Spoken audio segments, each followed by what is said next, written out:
Bismillahirrahmanirrahim. Assalamualaikum warahmatullahi wabarakatuh. Alhamdulillah wa kafa ala habibillah mustafa sayyidina ala ahliqa wal wafa subhanaka la ilma lana illa ma 'allamtana innaka antal alimul hakim. Rabbi ishrah li sadri wa yassir li amri wa hlul 'uqdatam min lisani yafqahu qawli. Amma ba'du.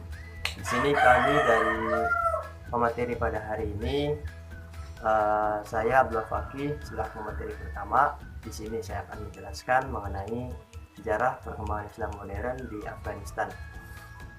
Oke, sebelum memulai, saya akan sedikit memberikan informasi mengenai letak geografis dari negara Afghanistan itu sendiri.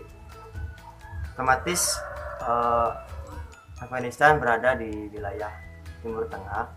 Kemudian persentase penduduk muslim di sana kurang lebih sekitar 90%, yaitu 80% Sunni dan selebihnya adalah Syiah. Kemudian di sana juga ada agama lain seperti agama Yahudi, kemudian Hindu, kemudian Zoroaster. Namun di sana hanya 1% saja.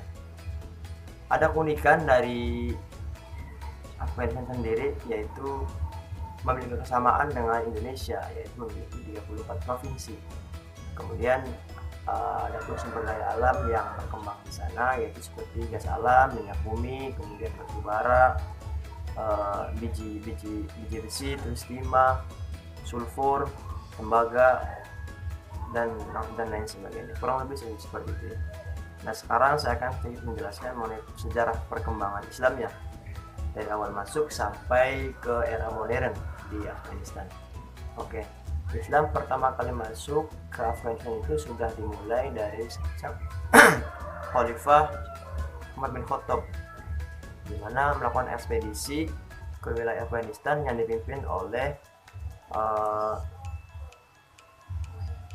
sahabat Asim, ya, Asim bin Umar At-Tamimi. Kemudian pada masa Khalifah Utsman bin Affan, yaitu pada tahun 647 Masehi, diadakan pelebaran luas wilayah yang dipimpin langsung oleh Sa'ad bin As, ya, di mana pada waktu itu melakukan pelebaran wilayah ke wilayah Khurasan atau Khurasan sama saja.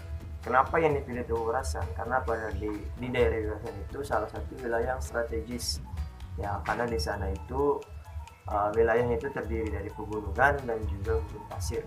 Nah, ada satu wilayah namanya Oase. Di situ dijadikan sebagai pusat pertanian dan pusat industri tekstil, ya, terus kain-kain seperti itu. Kemudian pada akhir abad ke-7, Arab Umayyah mulai masuk ke Afghanistan, dan pada saat itu Afghanistan dikuasai oleh kekaisaran, dan kemudian Arab Umayyah atau Bani Umayyah berhasil melepaskan kekaisaran tersebut yang dipimpin oleh Kaisar Sasanian Nihawand, ya.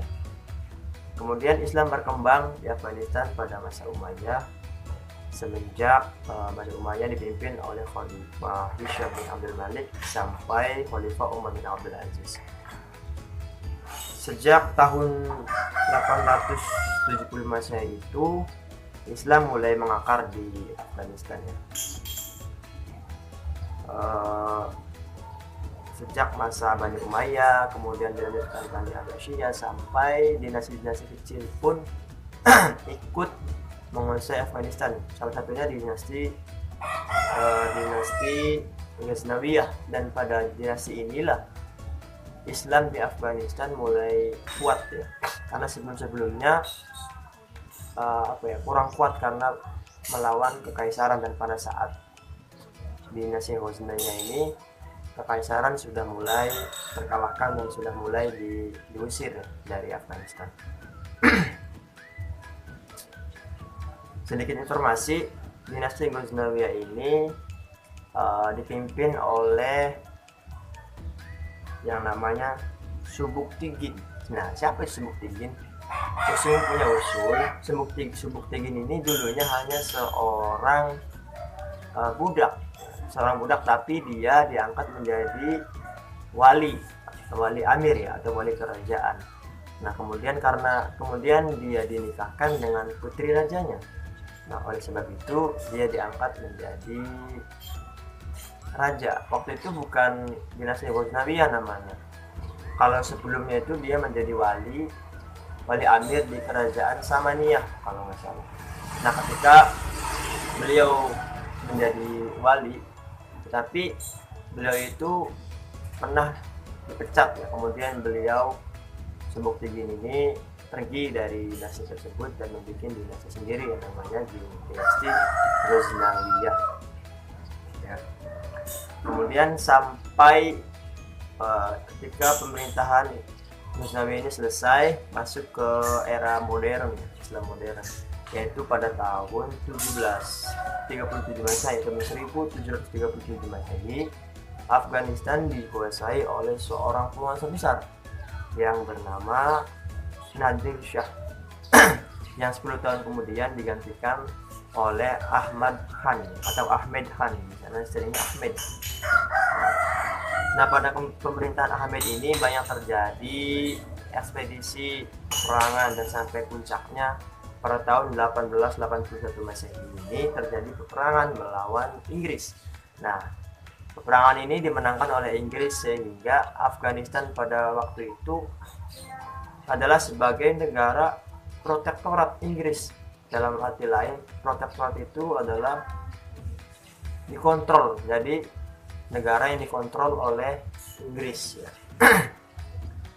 Kemudian tahun 1925 Masehi, Afghanistan berhasil ya memerdekakan negaranya. Jadi negaranya itu netral, tidak ada kontrolan dari Inggris, tapi dia sudah berdiri sendiri menjadi Afghanistan dan sudah membentuk pemerintahan sendiri. Nah, kemudian pada tahun 1933 Raja Muhammad Zahir Shah itu naik tahta ya, jadi raja, dan sampai pada tahun 1973 atau 1973 Raja Zahir Shah ini digulingkan oleh sepupunya sendiri, yang dimana sepupunya ini adalah Perdana Menteri yang diangkat sewaktu ia menjabat sebagai raja di Afghanistan. Namanya itu Muhammad Daud. Usul Muhammad Daud ini kenapa dia maju sebagai pemimpin di Afghanistan?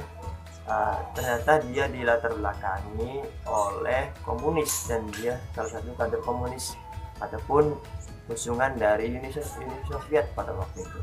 Nah, jadi dalang dibalik majunya Muhammad Daud menjadi penguasa itu dinahkodai oleh komunis atau Uni Soviet pada waktu itu.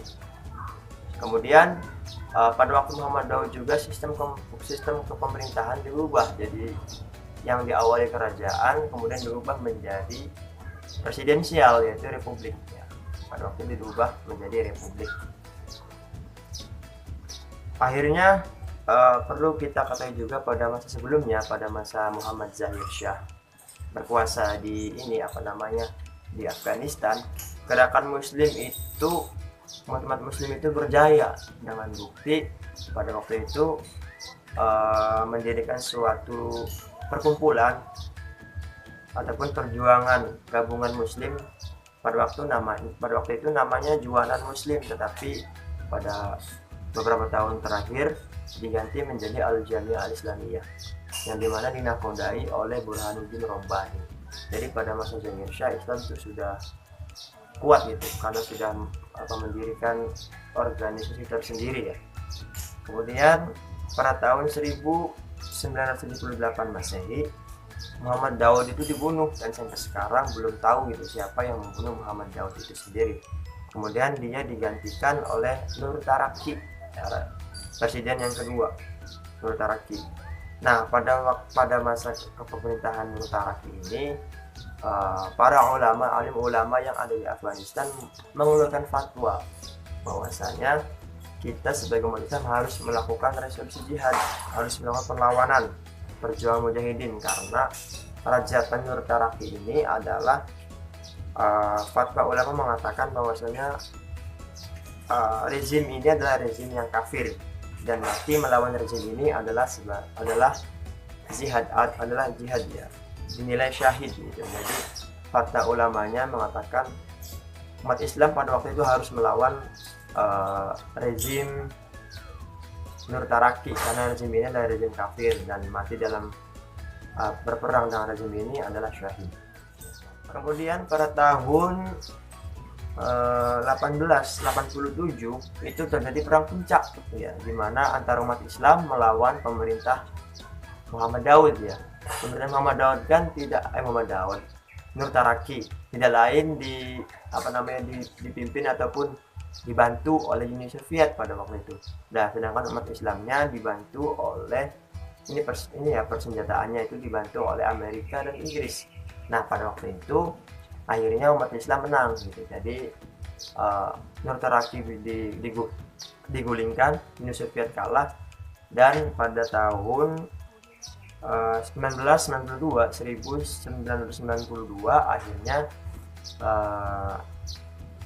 kepemerintahan diambil alih oleh Burhanuddin Rabbani, yang dimana dia adalah selaku pimpinan dari Majelis Al-Jami'ah Al-Islamiyah ataupun organisasi Al-Jami'ah Al-Islamiyah tadi ataupun juga Muslim tadi. Nah, tetapi ketika Burhanuddin Rabbani ini memimpin Afghanistan, ya tidak dipungkiri ya, dari orang-orang dalam ataupun orang-orang dalam pemerintahannya itu banyak melakukan nepotisme, kemudian banyak melakukan penipuan-penipuan, banyak melakukan pemerasan-pemerasan. Jadi kepemerintahan itu amburadul lah, bisa dinilai kacau. Jadi walaupun umat Islam yang berkuasa pada waktu tahun 1992 sampai selesai itu banyak terjadi nepotisme ya tadilah, kekacauan di dalam pemerintahannya itu sendiri. Jadi ketika itu ada golongan kaum Tolibin, karena kaum tersebut itu kaum yang belajar di luar negeri ataupun di luar Afghanistan ya, belajar agama Islam, itu melakukan perlawanan terhadap rezim ini Burhanuddin Rabbani, karena walaupun dinahkode oleh seorang muslim yang soleh, tetapi kepemerintahannya itu banyak terjadi ketidakbenaran gitu, banyak terjadi kesalahan yang merugikan banyak orang, kemudian dilawan ataupun berhasil ditumpaskan oleh kaum Tolibin, kaum pelajar ya. Dan akhirnya kaum Tolibin ini mampu menggantikan Presiden Burhanuddin Rabbani yang berhasil dipimpin oleh kaum Tolibin tadi. Nah, sampai sekarang kerajaan Afghanistan dipimpin oleh seorang presiden ya, dan terus dibantu oleh perdana menterinya dan menteri-menteri yang sudah dibentuknya sama, kurang lebih gitu ya. Nah, sekarang kalau sejarah ataupun nilai sejarah dari kepemerintahan di Afghanistan, ibaratnya corak sejarah ataupun nilai yang bersejarah dari kepemerintahan di Afghanistan itu banyak gitu. Yang pertama itu sifatnya monarki absolut, karena pada waktu itu dipimpin oleh seorang raja, dan peraturan harus menyesuaikan dengan apa yang diminta oleh raja. Jadi siapa yang melawan pasti akan dibunuh ataupun disingkirkan dari Afghanistan.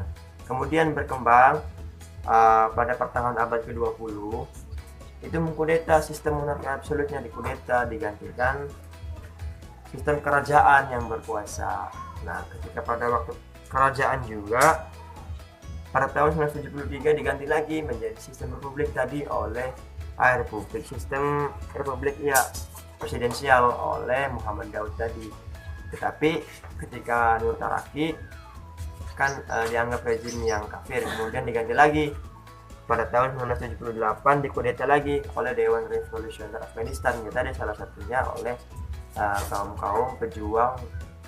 perjuangan gabungan muslim tadi yang dipimpin oleh Burhanuddin Rabbani tadi, berhasil digantikan lagi.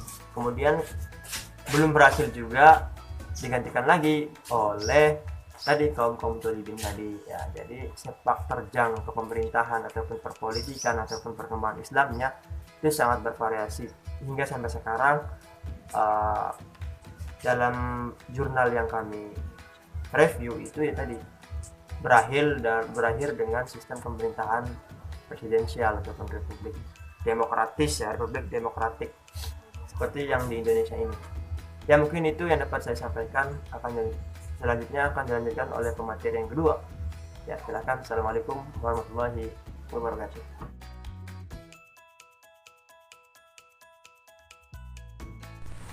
Assalamualaikum warahmatullahi wabarakatuh. Saya Zirli. Saya akan sedikit menjelaskan tentang pembaharuan Islam. Hakikat pembaharuan itu merujuk pada kata tajdid.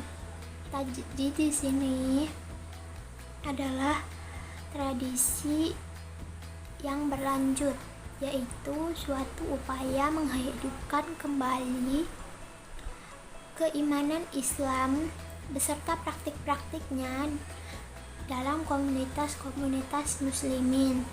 Nah, pembaruan dalam Islam dalam hal menyangkut dasar fundamental ajaran Islam itu artinya Islam bukan dimaksudkan untuk mengubah, memodifikasi atau merevisi bahwa merevisi nilai-nilai atau prinsip-prinsip dalam ajaran Islam.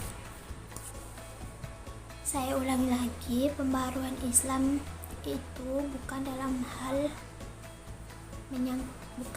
menyangkut dasar atau fundamental ajaran Islam, tapi pembaharuan Islam di sini bukan dimaksudkan untuk merevisi, modifikasi atau mengubah prinsip-prinsip dan ajaran-ajaran Islam supaya sesuai dengan selera zaman, melainkan lebih terkait dengan penafsiran terhadap ajaran-ajaran dasar agar sesuai dengan kebutuhan dan semangat zaman. Terkait dengan ini, dapat dipahami bahwa pembaharuan Islam merupakan aktualisasi ajaran tersebut dalam perkembangan sosial.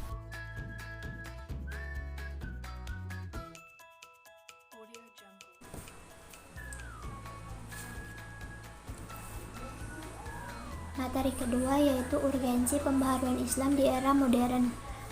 Nah, faktor gerakan pembaharuan Islam itu didorong oleh ajaran agama Islam itu sendiri, yaitu ketika pengamalan ajaran Islam itu telah bergeser dari sumber utama ajaran agama Islam itu sendiri, yaitu Al-Quran dan As-Sunnah.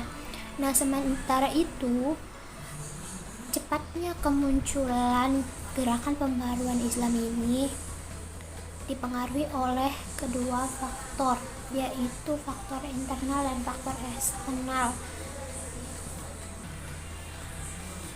Faktor internal, yang pertama faktor internal. Nah, faktor internal itu yang dimaksud adalah faktor agama Islam itu sendiri. Nah, karena ajaran agama Islam itu mendorong untuk melakukan pembaharuan. Nah, yang kedua faktor eksternal. Faktor eksternal adalah faktor yang melatar belakangi adanya suatu tindakan dalam pembaharuan Islam, khususnya pada masa modern. Menurut klaim Barat, gerakan Islam yang muncul pada masa modern ini dilatar belakangi dan dipengaruhi oleh dunia Barat.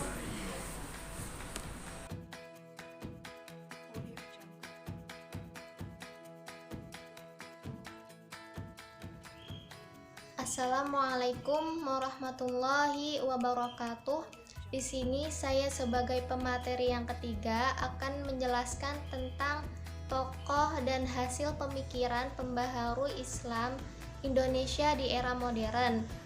Baik, langsung saja. Sebagaimana kita ketahui bahwasanya seiring berjalannya waktu yang bersamaan dengan perkembangan zaman, muncullah berbagai penyimpangan umat Islam yang menyebabkan keresahan yang serius bagi umat Islam, sehingga dapat menghambat terciptanya baldatun thayyibatun wa rabbun ghafur, yang mana ini merupakan gambaran dari suatu keadaan negeri yang menjadi dambaan dan impian bagi seluruh manusia.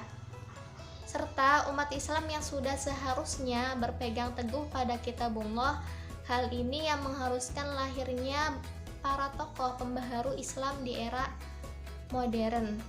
Dan pada era tersebut, salah satu tokoh yang merespon berbagai persoalan umat Islam ialah Kiai Haji Ahmad Dahlan. Kiai Haji Ahmad Dahlan adalah tokoh pembaharu Islam Indonesia di era modern. Selain daripada itu, beliau juga merupakan pendiri sekaligus penggagas dari suatu organisasi masyarakat yang berbasis Islam yang sering kita sebut dengan Muhammadiyah. Kehadiran Muhammadiyah oleh Kiai Haji Ahmad Dahlan dijadikan sebagai instrumen untuk melakukan perubahan Muslim Indonesia yang berkemajuan dengan berlandaskan ajaran Islam. Dengan demikian, tampaklah gerakan tajdid atau pembaharuan yang menjadikan Islam sebagai bagian yang penting dari kemajuan Indonesia di tengah kehidupan sosial yang berubah. Langkah lainnya dalam pembaruan ialah dalam merintis pendidikan modern, yaitu memadukan antara pelajaran agama dan umum. Hal ini pun dijadikan sebagai sarana untuk mendorong masyarakat Muslim Indonesia meraih kemajuan di berbagai bidang kehidupan. Baik, selanjutnya saya akan mengulas dari hasil pemikiran salah satu tokoh pembaharu Islam Indonesia di era modern, yaitu Kiai Haji Ahmad Dahlan yang sudah saya jelaskan sebelumnya.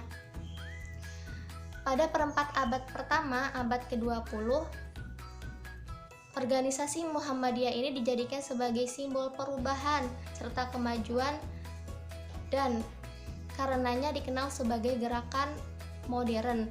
Selain daripada itu juga, pemikiran Kiai Haji Ahmad Dahlan ini dijadikan sebagai dasar penggerak yang memberikan perubahan dalam dua gerakan, yaitu gerakan purifikasi dan gerakan modernisasi.